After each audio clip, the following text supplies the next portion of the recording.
Hi everyone, welcome back to another video. I am here joined by Jason and we are going to make some commentaries on this particular ride.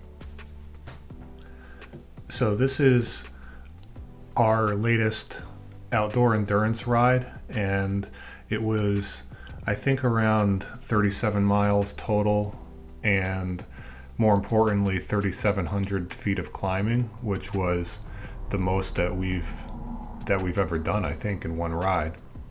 And this right here is some footage of the first major climb that we did that day. There were three category 4 climbs included in that ride, and we're just about to get to the start of the first one here, called Cozier Hill Road.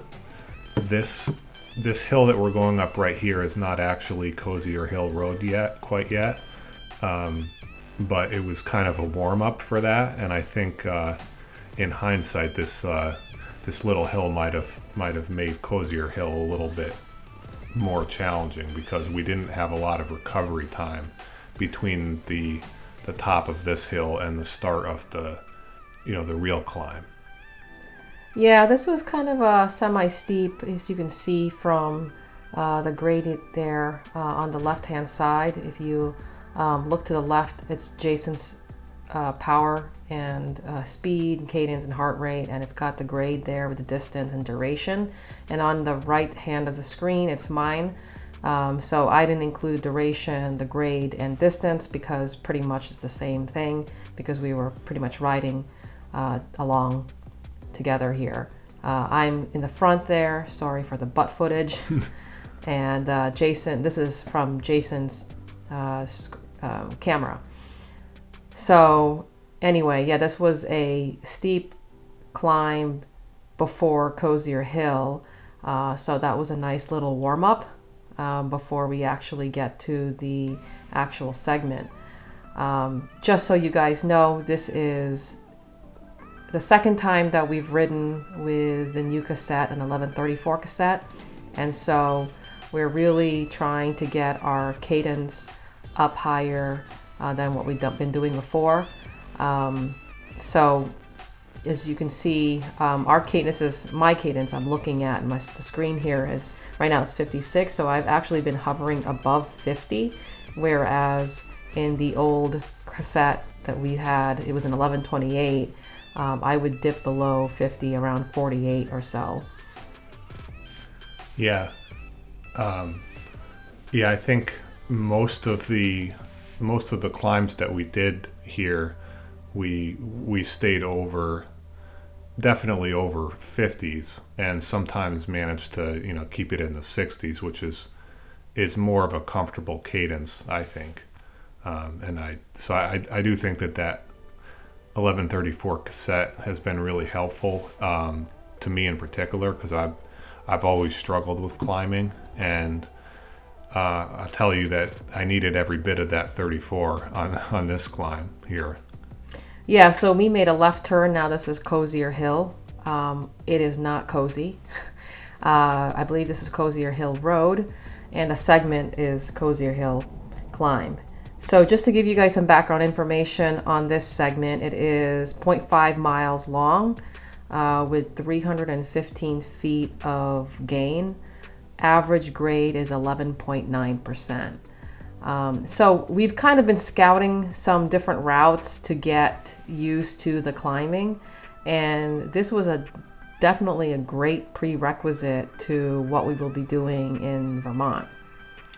Yeah, there's one of the climbs at the Vermont Gran Fondo is called the Middlebury Gap, and the last part of that, that's the overall climb there is much longer, but the last part of it is statistically very similar to what we did here with Cozier Hill. It's about half a mile. The last half mile of that Middlebury Gap climb is average grade 12%, and I think the max grade is around 30%, which is actually right around what the max grade was on this climb here on Cozier Hill. Yeah, so I sort of knew when I planned this route that there was going to be this climb, but I didn't know really how steep the climb was going to be. And so Google Maps is really helpful in looking over your route to make sure that what you're riding is rideable.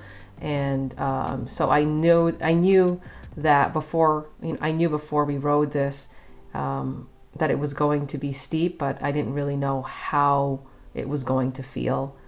At this point, I think I may have said to Jason that I switched over to my smallest chainring, my granny gear, to get up this little bit, and this isn't even the full extent of it, and it just keeps going. But yeah, you could see that my cadence is hovering around 55, a little below that. And the really key thing for me is just really managing my effort, keeping an eye on that heart rate. The Wahoo is great for that. I think that's really what I was looking at. I wasn't even paying attention to my power. I was just really looking at my heart rate and really managing it so I don't overextend myself towards the end of this climb. Yeah, and speaking of heart rate, looking at mine on the left, you might think, oh, well, he's not working that hard. It's only 158, but I have a very low heart rate in general. So I think a heart rate around 160 for me is actually kind of a high heart rate. So so don't let that fool you. Don't let that part fool you. Yeah, so right here, this is kind of almost, so it's the grade is 12-13%, hovering around there, but then it does semi flattens out to like 6%. And I was telling Jason that this was the part where I sort of recovered, and you can see my heart rate kind of dropped to 180. So that's actually semi recovered from what I was at before. And I think I was daydreaming here. Yeah, so this is sort of the rest period of the climb, if you will, around 6 or 7%, where it started feeling, a little less bad, and we were able to recover a little bit in the sense that you didn't have to apply full muscle contraction to propel yourself up the hill. You could just kind of ease along for a little bit. But then we saw this coming around the corner, and as we get closer to the corner, you'll see the steepness of it. So this is kind of the second steep stretch of the climb, and this one was actually steeper than the first part of the climb. So I think once we hit this part right here, I was really questioning my ability to finish out this climb. And honestly, what kept me going was the thought of stopping at the pie shop. And I literally told myself, if you don't make it up this climb, if you don't complete it, then you don't get to have pie. And I guess that was enough to keep me going. Yeah, and just looking at my power, aside from thinking about pie, and the man to the left, the bottom left, you can see him walking down his driveway, I guess to check his mail. And we rode past him, and he made a comment about how, oh, it's a long hill. And so that was kind of a nice little carrot for me. I always feel like when people I guess doubt my abilities or our abilities, I always feel like, oh, that's a nice little push.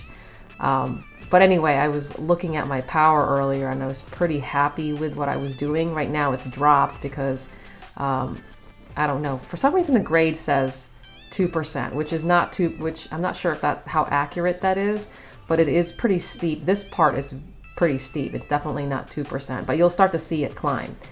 Anyway, going back to my power, I was pretty happy with the power I was doing before we got to this part here. I think I was holding over 220 watts for almost a minute there. yeah, this part right here, almost there, steeper part. Yeah, pretty soon here it's gonna hit 30% by the time we're done. This is kind of the last stretch here, and you'll see, yeah, my cadence is starting to drop off there. I starting to dip below 50. At this point, I'm just really grinding it out, just doing everything I can just to keep moving forward.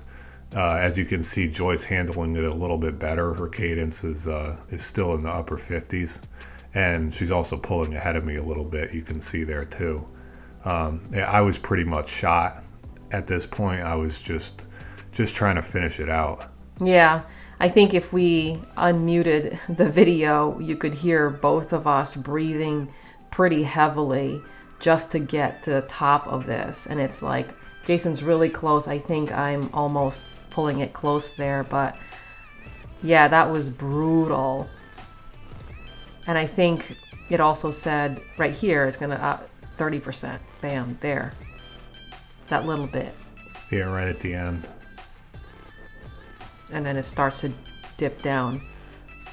And then I think Jason was... Yeah, I think I was swearing at this point, and this is that point when you get to the end of it that you can really feel just how painful it was.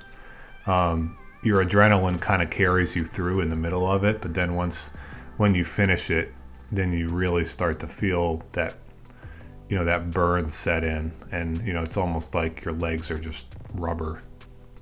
Yeah. I was trying to find different ways to not only just manage my effort, but my form when I'm climbing, and kind of positioning myself in different ways to really muscle through the climbs.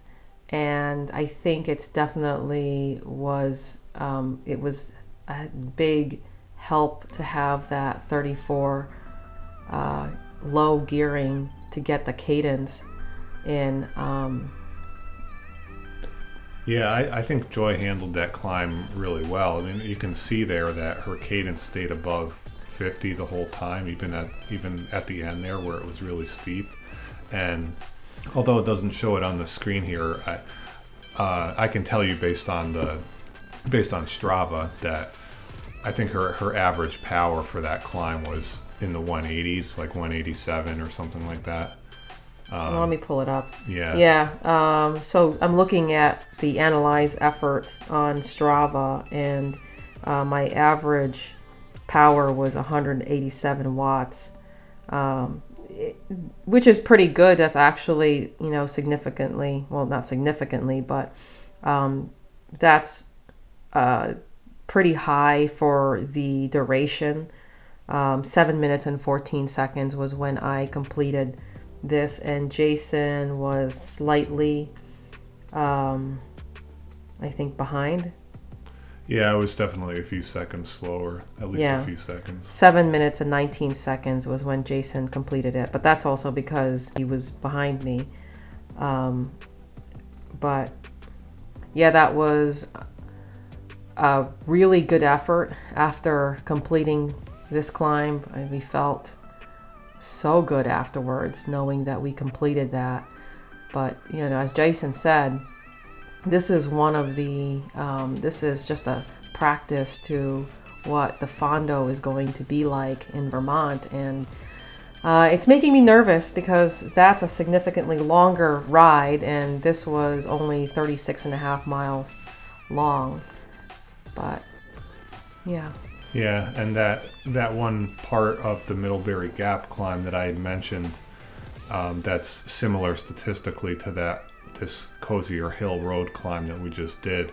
A couple of differences there with the Middlebury Gap is that half-mile stretch comes at the end of, I think it's a total ascent of like 6 miles. Or something like that. So a lot of that is gradual, and then it gets steep at the end. But still, it's like you're going slightly uphill for for over 5 miles before you hit that steep part. And secondly, that's the last of the climbs in the Fondo, and it comes around mile 50 or mile 55, something like that. So whereas that was the first big climb that we did on this ride, and the other two climbs that we did after this that were also category 4, they didn't seem as nearly as difficult in comparison to that Cozier Hill Road one.